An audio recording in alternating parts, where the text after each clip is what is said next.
আসলে ক্লিয়ার হতে পারছে তার কারণটা আসলে কি মনে করছেন ক্লিয়ার করতে আমাদের মামলাটা শেষ হয় মামলাটা চলছে আমরা একটা কথাই বলেছি যে যখনই কলকাতা সঞ্জীবা গার্ডেন যখন আপনাদের এলাকার প্রিয় সাংসদ 3 বারের জনপ্রিয় সাংসদকে যখন নৃশংসভাবে জঘন্যভাবে হত্যা করে পৈশাচিকভাবে তার খুন করার উদ্দেশ্যে তার দেহ ছিন্ন ভিন্ন করে বিভিন্ন জায়গায় ফেলে দেওয়া হয়েছে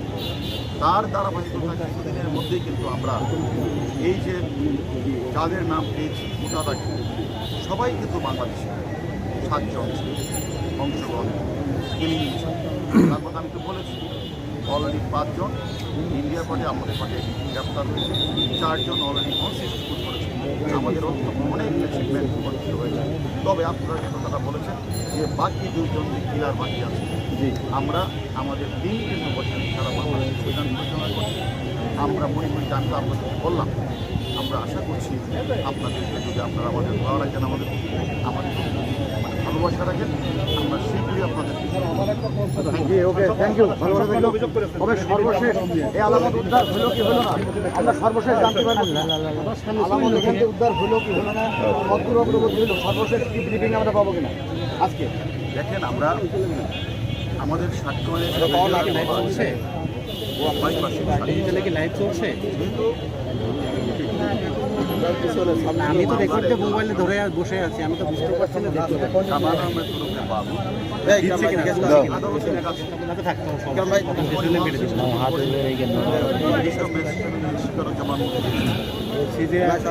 বুঝেন না কেন না বুঝে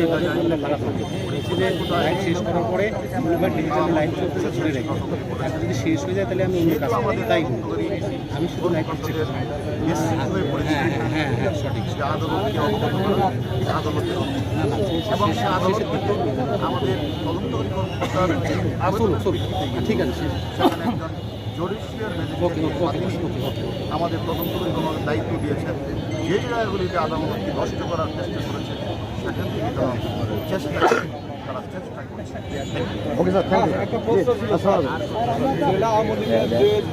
আবার সামনে যায় কি জন্য বুঝলাম না তাকে আপনারা মুখের সামনে চলে গেছে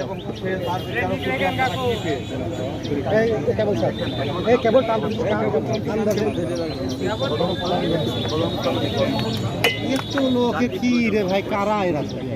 তার কাছে ডিজিটাল এভিডেন্স থাকে আদালতের স্বীকারোক্তি জবানবন্দিতে তার নাম সেক্ষেত্রে তদন্তকারী কর্মকর্তা আদালত জন্য অনুমতিকে ডাকতে পারে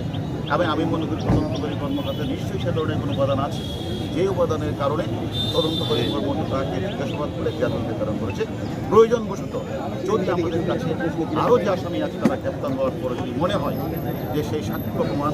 ও ডিজিটাল এভিডেন্স তাদের বিভিন্ন পারিবারিক স্বার্থের ভিত্তিতে তাকে আবারও জিজ্ঞাসাবাদ করা দরকার তদন্তকারী কর্মকর্তা আদালতের অনুমতি নিয়ে তাকে আবার জিজ্ঞাসাবাদ করতে পারবে আমাদের কাছে কোনো চাপ নেই আমাদের মাননীয় স্বরাষ্ট্রমন্ত্রী মহোদয় কয়েকবার বলেছেন এই মামলার কোনো চাপ নেই আপনারা জানেন এই মামলার আগেও আমরা অন্তত 1 ডজন মামলা মতিঝিলের টিটু মার্ডারের মামলা থেকে শুরু করে সাধারণত মতো মার্ডার হার্ডিন মার্ডার এবং মার্ডার সহ অনেক অসংখ্য মামলা করলেন কি রে ভাই কিটা রে সব ভাই এই মামলা একটা প্রশ্ন করেন যে ভূপালের শাসনে এই প্রশ্নটা করেন না কেন আমাদের প্রশ্নটা করেন এবং যেহেতু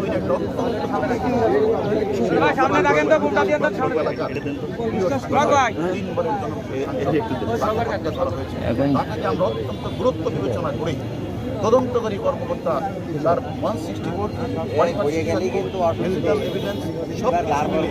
যাকে প্রয়োজন তাকে ডাকবে